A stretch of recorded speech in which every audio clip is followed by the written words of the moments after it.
വേറൊരു കഥ കേട്ടില്ലേ, ശംഭൂക പത്നി നിങ്ങളുടെ കൂടെ വരാൻ നിന്ന ഒരു കഥ. അതിൽ ഏറ്റവും ഒരു രസമുള്ള സംഭവം എന്താണെന്ന് വെച്ചാൽ, ഈ ശംഭുകനായിട്ടുള്ള ആള് ഉണ്ടല്ലോ, അയാൾക്ക് ആ സമയത്ത് സാധാരണ ഞങ്ങളുടെ ഈ ക്യാമറയുടെ യൂണിറ്റിൻ്റെ കൂടെയൊക്കെ ഈ സാധനങ്ങളൊക്കെ ഏറ്റി വരികയൊക്കെ ചെയ്യും, ജോലിയൊക്കെ ചെയ്യും.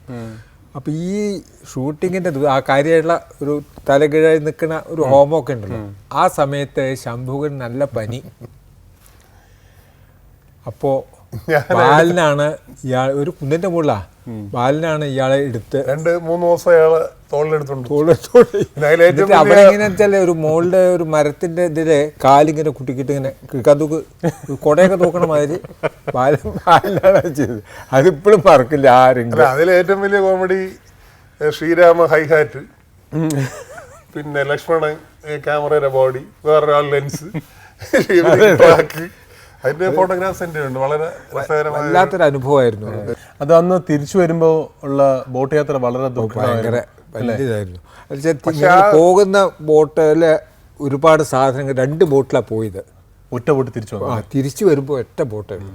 അപ്പോൾ എന്താ വെച്ചാൽ ഈ സാധനങ്ങൾ അവിടെ ടെൻറ്റ് കെട്ടാനുള്ള സാധനങ്ങൾ, ഭക്ഷണം ഉണ്ടാക്കാനുള്ള സാധനങ്ങൾ ഒക്കെ, പിന്നെ ഭക്ഷണം ഇതിനകത്ത് തന്നെ. അതെ, 2 ബോട്ടിലാണ് അങ്ങോട്ട് പോയത്. തിരിച്ചു വരുമ്പോൾ ഒരു ബോട്ടേ ഉള്ളൂ.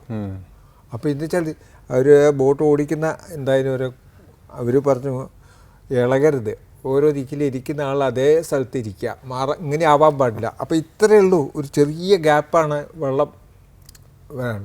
പിന്നെ അതുമല്ല കുറേ പോന്നു കഴിഞ്ഞാൽ അവിടെ ഒരു ഈ ഗോദാവരി നദി ഒരു ബോട്ടൽ നെക്ക് മാതിരി ചെറുതായിട്ട് അവിടെ വരുമ്പോൾ അങ്ങോട്ട് ഒഴുകി പോവാണിത്, ഭദ്രാചലം.